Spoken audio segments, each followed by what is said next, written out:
Buonasera, buona settimana, buon inizio di settimana a tutti. Siamo, insomma, oramai abbiamo cominciato questa quinta stagione, direi che abbiamo cominciato alla grande. Allora, questa sera, come tutti voi sapete, è una diretta a cui tengo in modo molto particolare, che aspetto e che sto curando da tempo. Saluto velocemente i nostri amici. Buonasera, argomento molto interessante anche per il lungo escurso storico, sicuramente. Il gatto, buonasera. Sara, buonasera. Buonasera Alessandra. Buonasera Massimo, buonasera Giuliana, buonasera Francesco. Bene, allora, prima di tutto, prima di cominciare a dare il benvenuto al nostro ospite, una avvertenza. Adesso sto parlando italiano, tra poco parleremo in inglese. Per tutti gli amici che magari hanno qualche difficoltà, io spero nei prossimi giorni di riuscire a fare un po' di editing e magari fare un po' di sottotitoli e magari rendere la cosa un po' più semplice, ma stasera parleremo in inglese, dovrete sopportare il mio inglese. Ricordo per gli amici che sono abbonati che dopodomani invece abbiamo questo appuntamento con la settima parola, Charchambé Suri. Quindi tutti gli amici ci vediamo alle 21 di dopodomani, tutti gli altri abbonatevi così lo potrete vedere anche voi. Per gli abbonati sono in arrivo delle sorprese, una in particolare che spero di annunciarvi già mercoledì prossimo. Velocemente tutti gli altri amici, Vera, buonasera, Bruno Dell'Orto. Allora, benissimo, questa sera, come vi ho detto, parleremo di un libro. Il libro è questo, American Iran History, 1720 to the present, John Ghazvinian, e noi diamo il benvenuto. Welcome, John. Buonasera. I didn't say that you talk a little Italian and that you can understand us.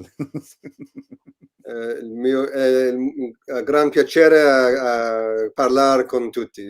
Buonasera a tutti. Oh, if I knew this thing, I will propose to have a conversation in Italian. Non ci sono, I'm joking. that's all. Tutti italiani. Thank you very much. Thank you very much for coming here. Just while waiting this moment, people that are watching us know that I love this book. I quote your book a lot of time in other conversations because it's a very important book.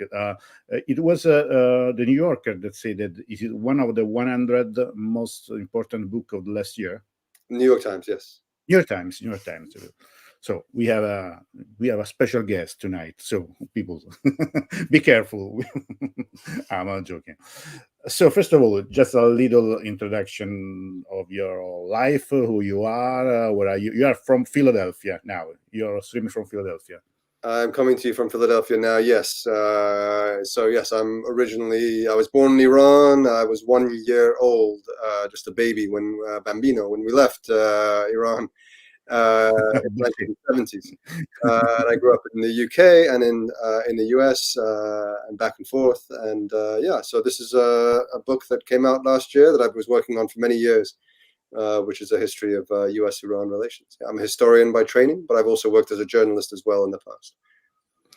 Reading your book, I discovered that you started to work in this book almost 15 years ago or 10. It's a very, very great job, a long job. And you were in Iran during the Green Movement in 2009. That's correct. I went to Iran 3 times to do the research for this book between 2007 and 2009. And then it took me much longer to write than I expected and much longer to edit than I expected. The book was originally twice as long as it is now. About 1,000, really? Yes, 1,300 pages in the first draft. So I had to spend several years cutting it down, making it shorter.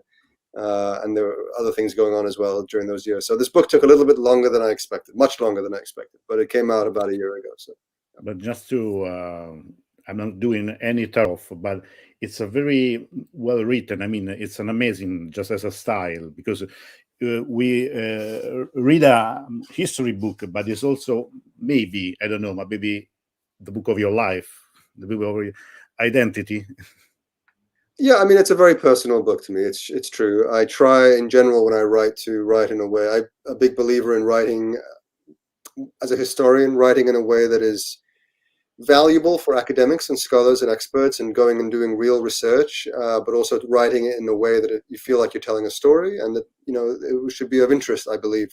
As historians, we have an obligation to write in a way that is engaging and has some heart and soul and passion, and that's the way I try to write. So it's a book that you can give to your uncle who loves to read history, hopefully. But yeah, but of course, this is it is very personal for me as someone who is of Iranian heritage.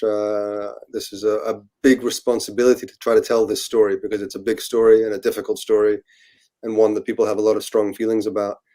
And when you do history, you know, there's no such thing as a definitive history of anything, but you know, you are staking some terrain and you're saying, look, this is the story of these two countries as I see it.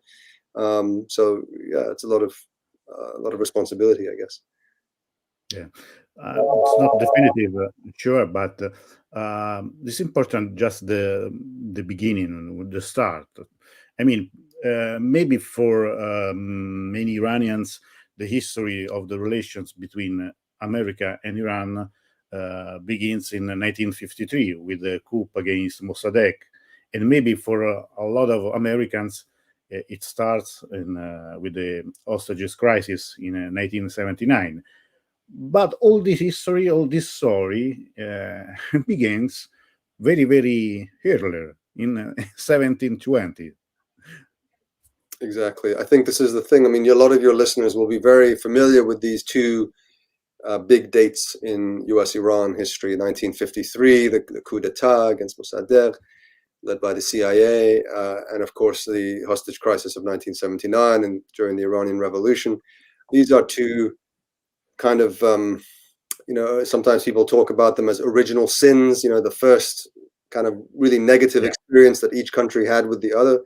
But I think that's a very limited way to look at history. I think you have to look much more broadly.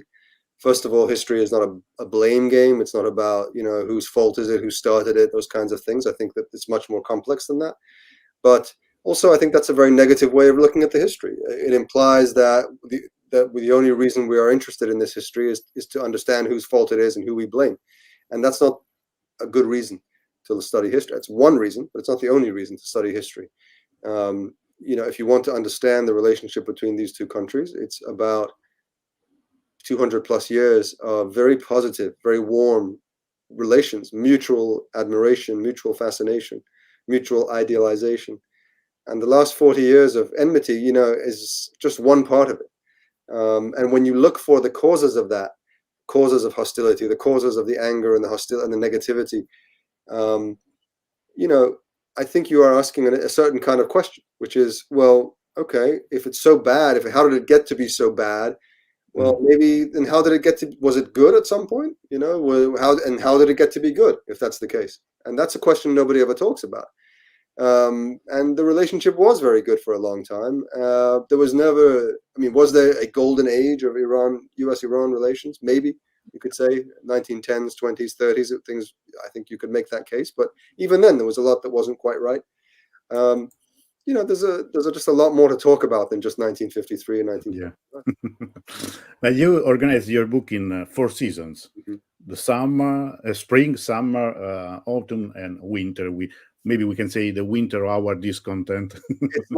It's like a pizza quattro stagioni, right? Pizza quattro stagioni. Right. We start with the spring. That is a beautiful spring, spring full of hope, of curiosity, and it's a story of a missionary man. Exactly. So the spring, yeah, you know, is this spring of where these two countries are just starting to discover each other for the first time, right? They know something, that there are some preconceived notions they have. And that's one of the things I found really interesting, is that before there's any contact, even between Persians and Iranians and Americans, there are preconceived ideas that they have about each other. It turns out that in colonial North America in the 1720s, newspapers are fascinated by Iran, and they have this idealized notion of Persian civilization. There's something less threatening, something from the Bible, something from the East, this kind of exotic Oriental kind of civilization, but they don't really know what it's like. And the Persians also have this idea of America as this, you know, anti-imperialistic revolutionary society that doesn't interfere in other countries' affairs, and they really like that because it's not like Britain and Russia, who are interfering constantly in Iranian affairs. This is the spring where they just begin to discover each other, and they have the first real contacts, which are, yes, U.S. Presbyterian Christian missionaries who go to Iran to build schools and clinics. And there's very little government-to-government contact, almost none. I mean, it's so limited that it's this kind of almost idyllic, almost Garden of Eden kind of like discovery that these two countries have of each other. That's where I begin with in the spring, yeah. It's very curious because one Persian empire is a historical empire with a king, with a long history. On the other side, we have a young nation, a young-born nation, and it's very curious to read about how these Presbyterian missionaries went to Iran and what they wrote about it, this country, and so on in the decades after, when the expo in Philadelphia, they decided to rebuild the great mosque of Isfahan. It's really interesting, also for the role that Armenians and other minorities play in that game. That they have an embassy, but they didn't have any people, the Iranian people that live in the United States at that time. Yeah, so this is the summer, if you like, where there are more and more contacts taking place. They're beginning to develop a certain kind of infrastructure of consular representation, for example, in the United States. And a lot of the Iranian consulates in New York, and Philadelphia, and Chicago, and other places are being staffed by people who are not Persian, and in many cases not even Iranian citizens. Often they're citizens of the Ottoman Empire. They're Armenian, or Assyrian traders and antique traders and dealers, who've never even been to Iran, but they become the honorary consul of Iran in the United States, for example. And there's a lot of squabbling between them. There are a lot of religious minorities, and some of them argue about who is really representing Iran in the U.S. It's a very hands-off approach from the Iranian government, and vice versa. The U.S. government is also still relatively hands-off in its dealings with Iran. There's a lot of freelancing on the part of American ambassadors, ministers, consuls in Iran.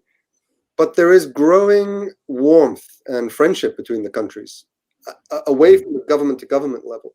You have Americans who go to Iran and are very inspired by Iran's constitutional revolution of 1906 and really want to support it in its struggle for kind of national self-determination against the pressures of the British and the Russian empires. You have people like Morgan Schuster, who goes off and becomes Iran's Treasurer General in 1911 and becomes a national hero in Iran because he really stands up for the country and for the constitution and against foreign interference, and the Iranians really like that. This is the kind of the period I think that I find really fascinating, the 1910s, 20s, 30s, where there's a real warmth between the people of the two countries. They're starting to understand each other and get to know each other and really like each other before there is this period of kind of political complexity and kind of darkness that starts to move in after the Second World War. You dedicate a long part of your book to the warrior king, also known as Reza Shah, the father of the last Shah of Iran. What changed with him in power for the relationship between Iran and America? Yeah, Reza Shah changed so much about Iran, right? He was in some ways a product of his time, but also really shaped the time that he was living in. And he was one of these leaders that were very typical in many parts of the world in the 1920s and 1930s. I think a lot of your Italian listeners will be very, kind of comfortable with this kind of analogy. It's very similar to a Mussolini type of figure, a very sort of nationalist, a sort of modernizing nationalist, but one who believes that modernity is tied into a sort of right-wing vision of nationalism and blood and soil nationalism and the soul of the country, and creating these kind of factories and sort of militaristic kind of modernizing tendency. Reza Shah was very similar, and there are other people we can compare him to, like Franco in Spain, for example. And he, really wanted to move Iran away from the power exerted by the religious establishment, for example, So a lot of the American Presbyterian missionaries who were living in Iran, they liked him to some extent because they felt like he was playing down Islam, and they saw that as an opportunity to play up Christianity. But at the end of the day, Reza Shah was a nationalist and didn't have much time for Presbyterian missionary schools either. He shut down all of the American schools. He said, no, the state is going to run the schools. We don't need Christian schools run by foreigners. And so, this was really a transformative time. But one of the biggest impacts Reza Shah had on U.S.-Iran relations, which no one ever talks about anymore, was the first ever break in relations between the U.S. and Iran. We forget about this now because we think of that as being 1979 or 80. For an accident for the ambassador, for the Iranian ambassador right. in the United States. Yeah. But the first break in relations was actually in 1935 to 38, over something ridiculous, which was the arrest of the Iranian ambassador and his chauffeur for speeding in a small town in Maryland. And the press coverage that followed after that was very, very negative about Iran and very insulting to the Reza Shah. And he was so angry that he ordered the mission closed and downgraded Iran's relations with the United States. And that continued for 3 years until eventually 1938. We established ties, but just in time for the Second World War to break out. Oh, yeah. Reza Shah made the mistake of declaring Iran's neutrality and refusing to join the Allies. So Iran was then invaded in 1941, and he was overthrown. He was invaded by the Allies, by the Soviets, and by the British. But in time of Reza Shah is important because I didn't know it, but archaeology in Iran took an American accent. I mean, he broke with the French mission and started with the American one. This is very important because they work on Persepolis on the.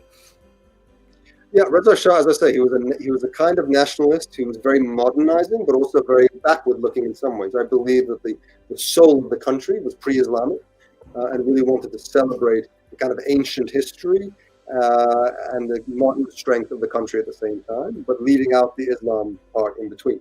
So he was very interested in things like Persepolis. But of course, Persepolis had lain under dust for a long time, largely. Not much was known about ancient Iranian history. But he was also very but there were teams of French archaeologists and others, British archaeologists as well, working in Iran in the 1920s. But he didn't like them. They were taking a lot of the antiquities back to Europe with them. There were kind of partage agreements that were not very favorable to Iran.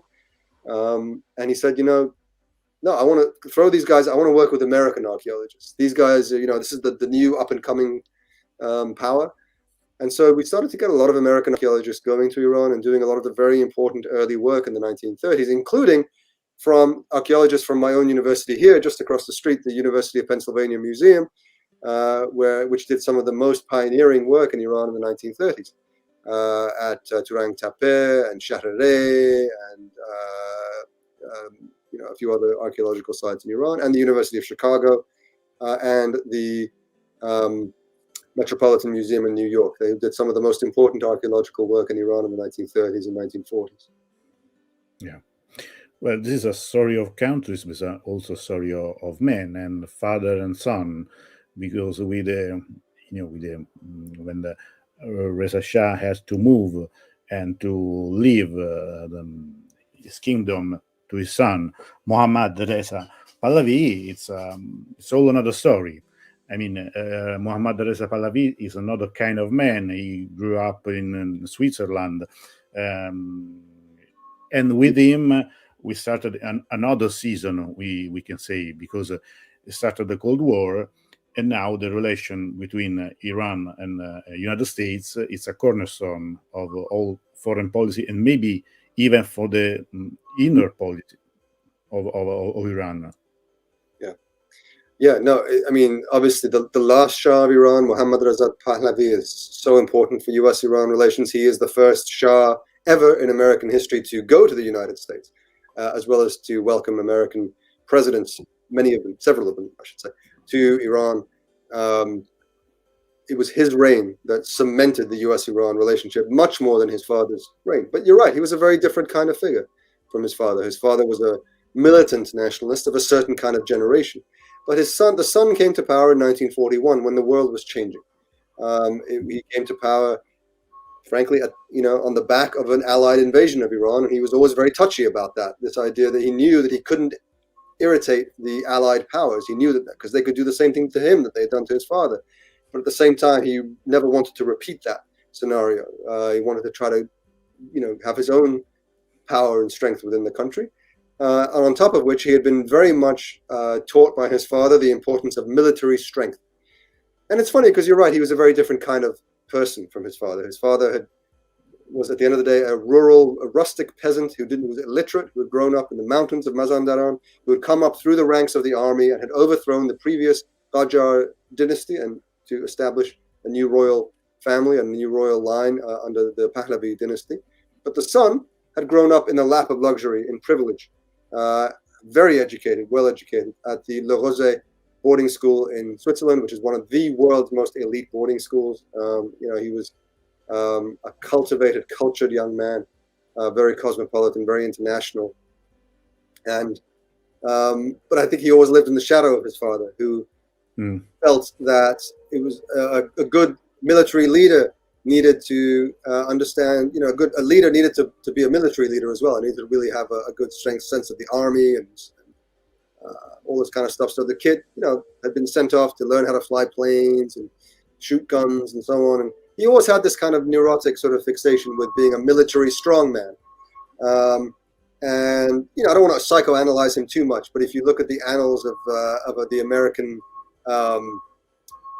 American State Department and the American Embassy, they always came back to this in their understanding of the Shah, that he seemed to have this kind of obsession with being a tough guy, a military strongman. He was consumed. What we do know as a fact is that he was consumed with the idea of buying as much high-tech, powerful, expensive American military weaponry as possible. And he did it. In the 1970s, he became the world's largest customer of American military hardware, in the world. And then we arrive at the first shock, 1953, and the coup against Mossadegh. Maybe we can say that after 1953, it started another season for Iran and for the relationship between these two countries. Yes, this is autumn now in the book, right? So after the 53 coup, which I think is something many of your listeners will already be pretty familiar with, but of course the CIA gave its backing to a coup against the very popular Prime Minister Mohammad Mossadegh in 1953, after Mossadegh had nationalized the Iranian oil company and removed him from power and paved the way for the Shah to consolidate his own power as more of a military strongman. And after that began really the close strategic relationship between the Iranian and the American states from the 1950s until the end of the 1970s. And that was a durable, very strong alliance. But it was a state-to-state alliance. It was no longer, it had people-to-people aspects, of course, and cultural aspects. But this was no longer the kind of innocent days of the 1920s or 1930s. This was now a very different, high-level, government-to-government, state-to-state strategic relationship during the Cold War, a very reliable, pro-American, anti-Soviet ally in the region who became more and more important to the Americans as time went on, as the Americans had to deal with things like Vietnam and couldn't devote all their resources to the Middle East. Shah was an important surrogate for American policy in many ways in the Middle East. But of course, he also it wasn't a one-way street. He was also very good at manipulating American governments and American presidents to get what he wanted out of the United States. It was a symbiotic relationship. These two countries were very, very much dependent on each other, and they went down in flames together in 1979. Yeah. I show you two pics from your book. The first one and the second one, and these are about maybe one of the very most interesting pages of your book, about when Eisenhower came to Tehran, and so that he decided for the school to wake up at 6 o'clock in the morning to see the arrival of the President of the United States and something like that. It was very funny. But we can say, could we say that this relationship between these two countries are in a sense different as the presidents, the American president changes. I mean, with Eisenhower, then with Kennedy, then with Nixon, and finally with Carter. Yes, is the short answer to that question. And yeah, I'm glad you're showing those pictures. Those are from the first official visit of any American president to Iran. And I say official because Franklin Roosevelt had been in Iran for the Tehran conference during the war, but it was really, he just went to the Soviet embassy and sat there with Stalin and Churchill, and didn't really visit Iran. In fact, it was a kind of a sore point for the Shah. But this in 1958, I hope I'm saying that correctly. It was the end of 58, December of 58, I believe, was Eisenhower's official state visit to Iran. Just for just a few hours. You see, just a few hours. 5 hours. He was there 5 hours, and the Shah pulled out the stops. I mean, he gave him a royal reception. You see that in those pictures. But yeah, every relationship the Shah had with an American president was slightly different. Eisenhower, he always felt very comfortable with, because, of course, Eisenhower had given his approval in 1953 to the coup that consolidated the Shah in power. Eisenhower's vice president, Richard Nixon, also was very close to the Shah. They developed a very close relationship. Nixon had visited in 54, and they really hit it off. He was really pulling for Nixon to win the 1960 election. He did not trust Kennedy. He thought Kennedy was a untested, naive ideologue. He just was idealistic and wanted to make the world a better place, and he didn't really understand the realities of power the way that Nixon did. And he was very disappointed when Kennedy won the election in 1960, and had a famously very bad relationship with JFK. Kennedy really kept pushing the Shah to liberalize, to reform, to focus on things like literacy and schools and political reform and healthcare and things like that. And the Shah kept saying, no, I need weapons. I need strong military hardware so I can keep the Soviet Union at bay, and then I can focus on reforming the country. And the Republicans shared that point of view when it came to, kind of, as they described it, third world leaders, that was the right thing to do. You had to be a tough guy, a strong man, and then you could focus on domestic reform. The Democrats, and especially under Kennedy, had a very different opinion, which was that if you want to fight communism in the third world, you need to support reform and social democracy in developing countries, so that people don't have a reason to turn to communism. And then, that's the way to do it. And so Kennedy and the Shah saw this in very, very fundamentally different ways. You say that even maybe he was not so sad when he knew that he was killed in Dallas. That's what they say, right? But interestingly, Johnson, LBJ, Lyndon Johnson, who's Kennedy's vice president and became the vice president, on the assassination until it was president until 1969. Even though he was a Democrat, he was closer to the Republican way of thinking, because Johnson was deeply bogged down in Vietnam. He couldn't afford to, all of the energy in the U.S. foreign policy establishment by that point was going into Southeast Asia, and they were happy to have a reliable ally in the Middle East. The British were beginning to pull out of the Middle East, and frankly, the Americans Johnson appreciated having a loyal anti-Soviet ally in the Shah, so that's when he started to sell him more weapons. But when that really changed, really went kind of really accelerated, was in the late 60s, early 1970s, under the Nixon administration, when Richard Nixon decided, he paid a visit to Iran, and there you see a picture of that during his very brief 24-hour or so visit to Iran with Henry Kissinger, where they just gave a blank check to the Shah. They said, from now on, you can buy whatever weapons you want. Just protect us. Protect me, is what Nixon said to the Shah. Just, help to advance U.S. interests in the region, and no questions asked. You can buy whatever weapons you want. And that's what the Shah had always wanted from the U.S. You said that they were close friends until the end. Absolutely. Nixon came to the Shah's funeral after the Shah had already been deposed after the revolution. Nixon's very few public appearances after he had left power was in July of 1980. The Shah's 81. funeral. In 1880. 80, yes, in Cairo.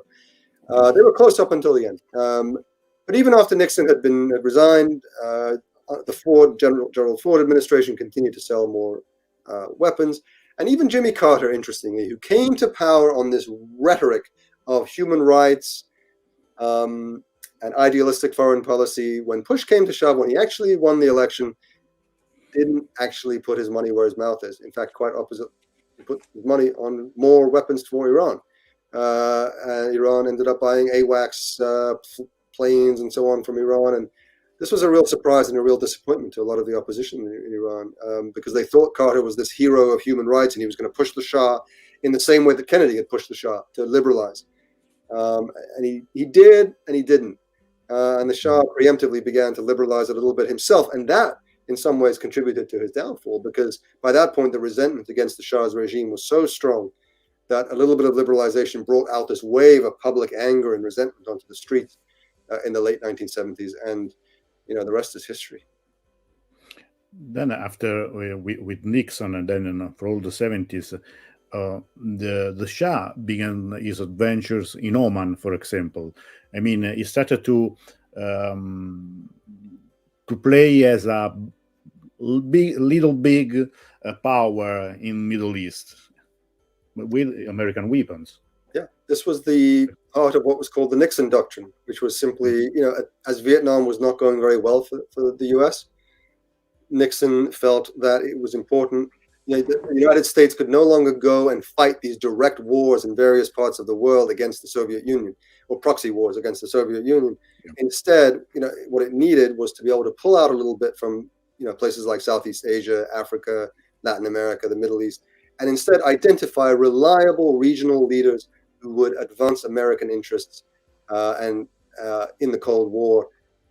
And in return, you would just arm them to the teeth, but instead of sending actual American boots on the ground to kind of fight these proxy wars. And the Shah was a perfect example of this. He was quite happy to take a lot of American weaponry and just help to advance American interests in the region. We're talking about presidents and governments, but in this time in Iran, almost 5,000 Americans were living as technicians and so on. And a lot of Iranian students went to United States. About 50,000 by the end of the 1970s. In both countries, about 50,000 Americans were living in Iran by the end of the 1970s, and about 50,000 Iranians, mostly students, but not entirely, were living in the United States. And it's curious because a lot of revolutionaries of the first time, of the first hour, were studying before in the United States. And even with it was the first Ahmadinejad's government, a lot of ministers in that cabinet studied in the United States. This is what's extraordinary, is so much of that revolutionary generation were actually educated in the United States. As I say, so many Iranians went to the US for their education and engaged in revolutionary activities against their own government while they were studying in the United States. And many of them were arrested, or they were being surveilled or watched, spied on by SAVAK, the Shah's secret police force. But this was formed a lot of the cadre of Iranian revolutionaries in the 1970s were American-educated Iranians. Some of them engaged in that activity, that revolutionary activity here in the U.S., and some of them went back after the revolution, very excited to start this, to create this new Islamic Republic. And to this day, so many of the very senior officials in the Iran today are American educated. They have American PhDs, American bachelor's degrees. I mean, both hardliners and reformists. I mean, it's across the board. And it's including many of the nuclear scientists. I mean, almost the very, very large number of the people who created Iran's nuclear program were American educated. They came to MIT to do their physics doctorates and master's degrees. MIT created a special master's degree in nuclear physics, specially designed for Iranian students in the 1970s. This is where Iran learned how to do nuclear physics. It's a special kind of irony, right? And I'm sure. Sure. Could you say that for a period? I mean, maybe for the elite in the 60s, United States was a model. I mean, even the town of Tehran. I discovered last year that the Shah decided to keep Los Angeles urban structure as a model for the new Tehran. In fact, the first time I went to Tehran, I didn't realize this is a Middle Eastern town, because it's so different from a European one. Yeah, no, absolutely. I mean, I think that a lot of the things that were created in Iran in the 1950s, 60s, 70s were self-consciously modeled on the American way of doing things, because that is, you're right, in the 60s, 70s, the American way of doing things was the best way of doing things. I mean, universally agreed upon. And, unless you were a communist, you basically felt that, the American way was the best way. It was the most successful way. And the University of Tehran, for example, its whole campus structure is largely modeled on an American-style university campus. So also an irony that still today, people in Tehran still call Jordan Street the former Jordan Street now is Africa Boulevard, and maybe Africa Boulevard. and Jordan is an important figure in this story. The street names are fascinating in Iran. If any of your listeners have ever been to Iran, or that, this is less and less, as to more time goes on, this is less and less the case, because it's been 40 years now, and most people now use the new names for most things. But a lot of streets were renamed, and a lot of an older generation particularly still remembers and can function mentally with both names. And a lot of those names, a lot of the streets in Iran had names like Roosevelt, or, which is now, I hope I don't get this right, I think that's now Takht Jamshid Street. But, or maybe it's Talagani, I always forget. So somebody can correct me on that. But oh yeah, but because Allegheny is the street where is the former embassy, the former American embassy. I think it was Eisenhower Street. Yes, I think. Oh, okay. Was it Eisenhower? I forget. Yeah, so there was an Eisenhower. I don't know. Maybe if some friends. I always forget these a little bit, but it's interesting. A great example is Jordan, which a lot of people still call Jordan. Jordan. It was named after Samuel Jordan, who was a Pennsylvania preacher, Presbyterian minister, who came from not too far from here. From 1898 to 1940, was the principal for more than 40 years of the Alborz School, or initially it was called the American School of Tehran, the American College of Tehran, and the Alborz College of Tehran, which was a sort of preparatory private secondary school for the elite. That many Iranians of that generation were educated there, including some of the senior officials in the Shah's regime in the 1970s. A lot of them were Alborz graduates. And Jordan was a kind of a hero for a lot of particularly middle-class, elite Iranians. The street was renamed Afrika, or Africa, after the revolution. A lot of people still call it Jordan. So we arrive to the, I think, the crisis for that we know, the hostages crisis in 79, and reading your book, I have this perception. When we talk about this crisis, we used to say that it was an unexpected crisis. But in your pages, I found that day by day, almost everybody knows that there was a danger of an attack to the embassy. And even the foreign ministry, Yazdi, told to the United States, you are playing with fire, you are opening the Pandora's box. It's another story from the official one that we read till now. I don't think anyone expected it to go quite the way it did, but I think there was a widespread awareness, actually, from both Iranian and American officials. If you talk to the American officials of the day as well, they were terrified of this. They thought, what are we doing? Why are we admitting the Shah? This is going to not end well for us. This is going to be dangerous for us. They were very aware of that at the U.S. Embassy and in the State Department Iran desk. And the Iranian government, the more moderate members, of the Iranian government, the Bazargan government, the Yazdi, and all of those people said to the Americans, this is dangerous, don't do that. And they said, yeah, we know, I know. But they did it anyway. And this was a political decision that was taken at the very height of the Carter administration, that they thought they could get away with. They thought it was a basic humanitarian gesture to a close, long-standing American ally. And you can understand why they did that.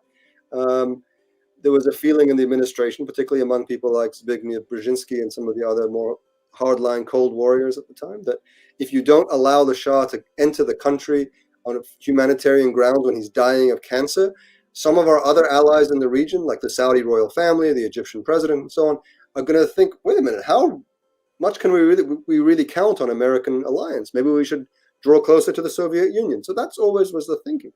But, and I think everyone knew that it would be dangerous, but I don't think anyone expected it to go quite the way it did, backfire to quite the extent that it did.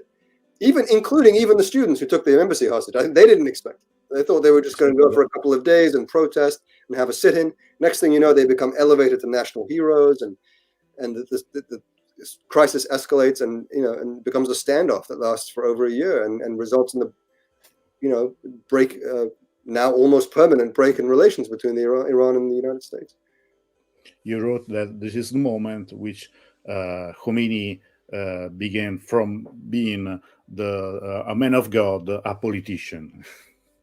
Yes, exactly. I think Khomeini, a lot of the domestic political dramas of the time are something that we sometimes forget about or miss when we talk about the hostage crisis. This was now 8 months into the provisional government of Mehdi Bazargan and the revolution, and there was a lot of tension between the moderates and the pragmatists who were in the government and the radicals, both Marxist and Islamist radicals, who were in various militias or in the Islamic Revolutionary Council or around Khomeini, who didn't like some of the more moderate mainstream kind of politicians, and they were arguing about the constitution, which had not yet been finalized or drafted or ratified. And Khomeini sensed, I think, a moment, an opportunity to weaken the moderate opposition and to consolidate more of his power and the power of his supporters. And they pushed him. They also sensed an opportunity to push the Ayatollah into, here's this radical moment. Mehdi Bazargan is in Algiers shaking hands with Zbigniew Brzezinski. Let's get this on the television, just as the Shah is admitting Carter. They were quite naive in doing this. These people are traitors and they're not real revolutionaries. And of course, Bazargan and Yazdi and the entire government were not going to tolerate a breach of international law like storming a foreign embassy. So they resigned in protest over this. They said, no, you have to kick these kids out. And when the Ayatollah and some of the radicals said, no, I don't know, went on the radio and said, these guys are heroes, the whole government resigned. They said, no, we're not going to be part of this. And that really made it very easy for Khomeini to consolidate his power. There was no government suddenly. There was no constitution, no government. There was just a revolutionary council that was running things, and it was very chaotic, but it was just a few weeks away from the referendum on the constitution. In December. Just a personal question.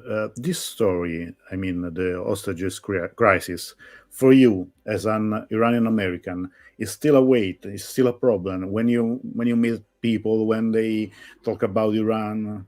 How the American people feel about this now? I think less so than you might think, and less than I think people make. I think we make too much out of this. Look, the average American, you have to be at least in your 50s at this point to even remember. I don't have a memory. I mean, I was 5 years old and I was living in the UK. Okay. And I'm not young, but I don't remember this stuff. So, and Americans on the whole are not usually known for being particularly focused on foreign affairs and foreign events. And this was 40 plus years ago. And a lot of other things have happened since then, not just with Iran, but throughout the Middle East, including things like 9/11, and lots of much more, powerful. Shocking. Even 9/11, a lot of young people don't have much of a sense of, So I don't think that the average American is walking around full of resentment and frustration about the hostage crisis. There is some awareness that Iran is not a friendly country, but I don't think actually most people don't even really know why. I don't think that that's really weighing on the relationship between the two countries in the way that it might have done in the 1980s when it was very fresh, which is ironic because it was exactly in that moment that Reagan administration was trying to do a deal with Iran. Now a lot of time has gone by, and in some ways we've become even more hostile to Iran. So I don't think it's about the hostage crisis, although certainly with a certain generation of people who are old enough and invested enough, that still, carries a certain frustration and resentment. But, the truth is the US has found many, many other reasons to be unhappy with Iran since. Suspicious with Iran. Grievances and the whole set of grievances that Iran has against the United States since. I mean, these are just layered upon layer upon layer over the last 40 years. things like the hostage crisis and the 1953 coup do feel a little bit like, ancient history at this point. I think that this is maybe the most dramatic peak from your book. This is maybe the last day in cabinet for the Carter administration, and they were trying to take the hostages back home. That's right. You have to feel for Jimmy Carter, because he was very, very personally invested in bringing the hostages home safely, and I think it was a genuine moral obligation for him. And the deck was stacked against him for a whole bunch of reasons, which people have different ideas about. But the fact is that for whatever reason, the Iranian government had decided not to release the hostages until Carter was out of office. But he was there down to the wire, down to the last hours, the last minutes of his presidency, trying to negotiate their release. And they were on the tarmac at the airport, not taking off until Reagan took his oath of office. It was an incredible story. So, till the last minute, the last second. Our friend Francesco said both Shah and Khomeini didn't agree with democratic American presidents. It's true. No, definitely. Iran has always weirdly been more comfortable with Republican presidents. That's true of both the Islamic Republic and the Shah. I think they trust Republicans more, strangely, because they feel like what you see is what you get. This kind of tough rhetoric, whether it's the maximum pressure campaigns of Trump or whether it's the axis of evil rhetoric of George W. Bush, or whether it's that there's like, okay, where you stand with these guys. The Democrats are more sophisticated, frankly, in their foreign policy. They often are trying to achieve the same kinds of ends, which is to weaken Iran, but are better at it. They're better at bringing European allies, on board, seeming more multilateral, more reasonable, and making Iran look like the problem much more. When the U.S. presidents, usually Republican presidents, talk a lot about regime change and tough guy, kind of maximum pressure, the Iranians love it. The Iranian government loves this because it makes it so easy for them to sit back and be like, you see, these guys are the problem, right? We're just doing our thing here, like you can't deal with the United States, they're so hard line and so anti, whatever. But they get more worried about people like Obama. They don't quite know where they stand, like what's the real agenda, like, or even Biden, but maybe Carter had made some great mistake. I mean, every time that I read about Eagle Claw operation, I found it so naive. I mean, maybe there is something that still don't know about that operation, because how could a group of a soldier, American Marine from Tabas arrive to Tehran and free the hostages? I'm not a military strategist, but again, you have to feel for Carter a little bit, because I think if that, I say this in the book, if that operation had been successful, Jimmy Carter would have gone down as one of the great presidents of American history. He would have won re-election in a landslide, I believe. Yeah. I say it with some exaggeration in the book. I said he would have been almost worthy of a place on Mount Rushmore. But it didn't.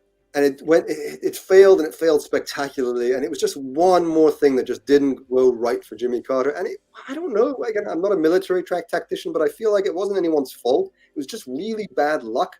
That there was this sandstorm. They took more helicopters than they needed. The strategy was 6 helicopters should be more than enough. They took 8, and I think I say in the book, they should have taken 9, And the sandstorm and so on. And they crashed into the plane and everything. I mean, it was just, it was really unfortunate. It kind of was worse than if they hadn't done anything, because now the Iranians could say, you see, they're invading our territory.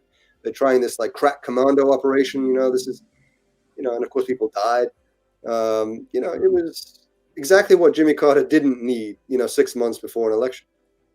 Yeah, sure. Yeah. Francesco asked if you have seen the docu-film Coup 53.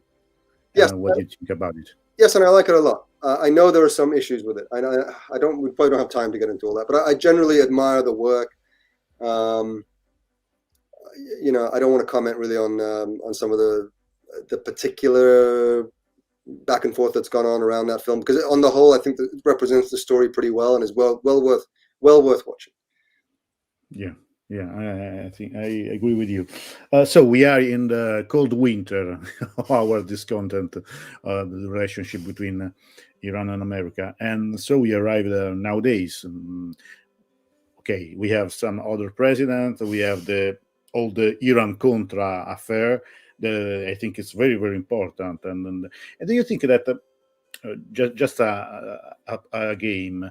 If that newspaper, that Lebanon newspaper didn't discover the affair, and President Reagan was able to go on with his operation to came near Iranian government, maybe we now could we have here to talking about another history? Maybe there's a lot of variables there. Although maybe Iran, too much maybe. Iran's government was in its most radical anti-American phase at the time. I mean, the people like Rafsanjani were they wanted to do some kind of deal and like lower tensions, but Iran was still in a pretty radical phase at the time. I don't know what would have happened. Plus, there were so many variables. I mean, these Lebanese militias, that whole scheme was just such a crackpot kind of scheme. I don't know that it ever was going to really work because you know, the Lebanese militias had their own ideas as well. I mean, they were taking more hostages. You know, they were releasing these hostages and then taking more hostages. It became like a pipeline to make more money and get more weapons. And I don't think it was ever going to end well. It wasn't a very well thought out. It was kind of a harebrained scheme, honestly. Yeah, yeah. Stiamo per chiudere. Se avete delle domande vi prego di scriverle, così le chiediamo a John prima di lasciarlo. I have just another question about in the epilogue you talk about a sort of political dream.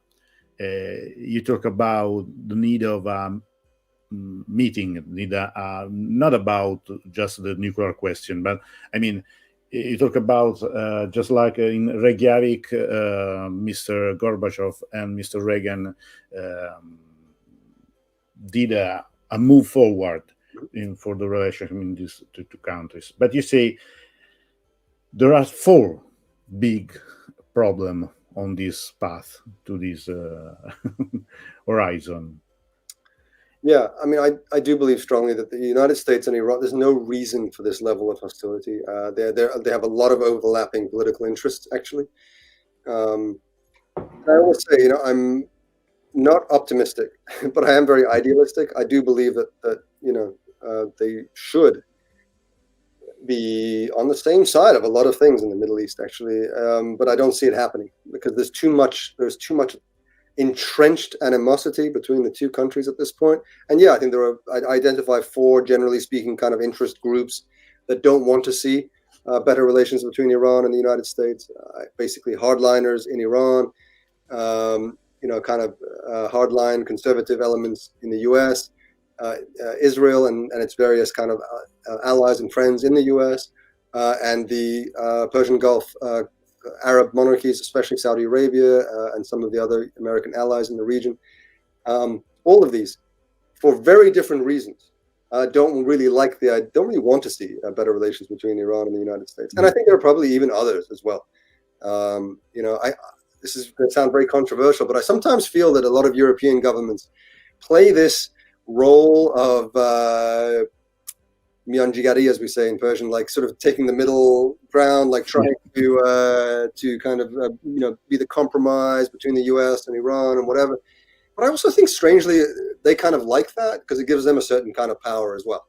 And I think this is true of Russia as well. You know, like the more entrenched these conversations and dialogues and discussions about the nuclear issue become, the more influence and power, frankly, a lot of the European governments and the Russians and the Chinese have in Iran, and it becomes more like their baby, this whole discussion, because, you know, the US is being kind of intransigent.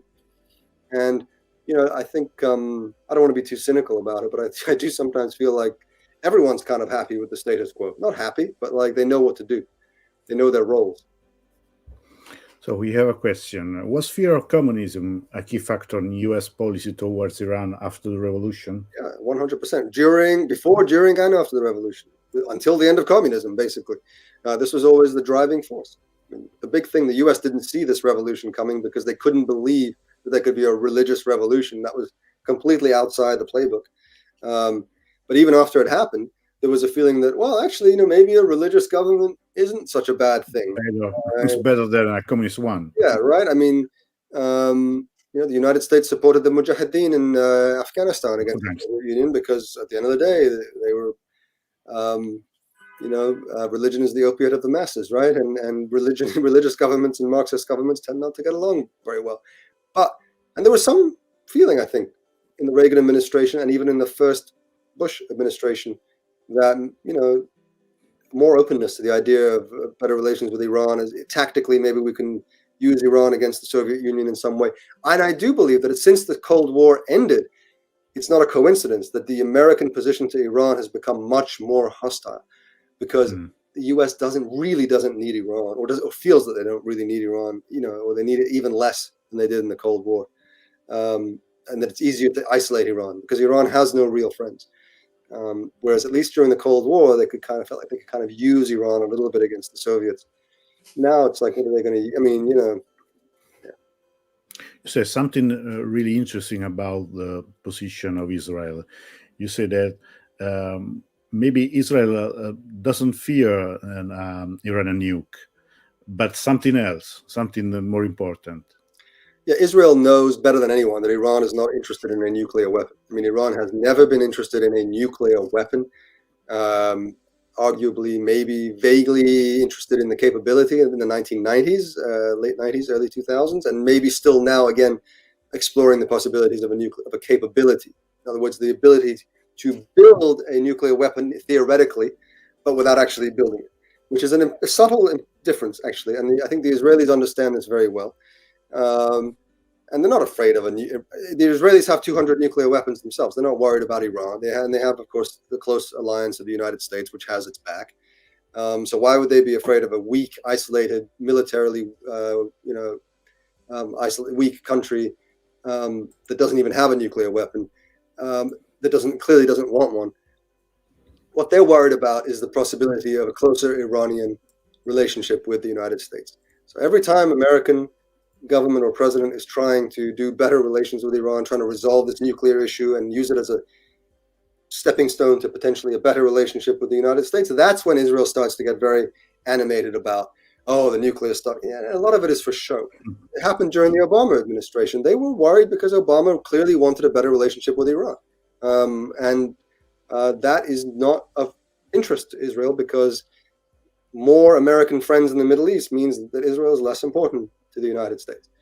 I do think that, frankly, if Iran and the United States really want to resolve their issues, Iran needs to talk to Israel and find a way, because I actually think the two countries probably could resolve their differences. But that is such a third rail. That's just not about that. I don't think that's about to happen. But I think that that's really the way to do it.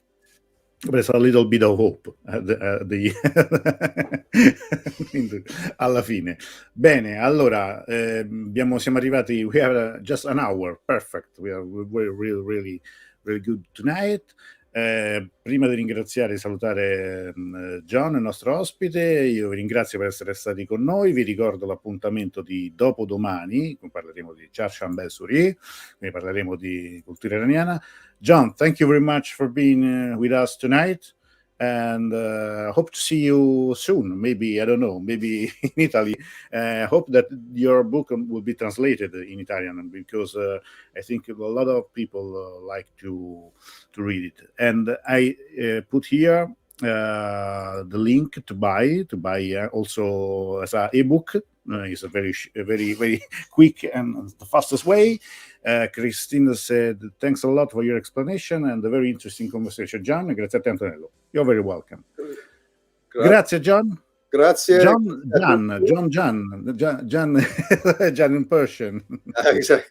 Grazie a tutti. Mi piacere. Piacere nostro. Grazie per essere stato con noi, and good night. See you soon.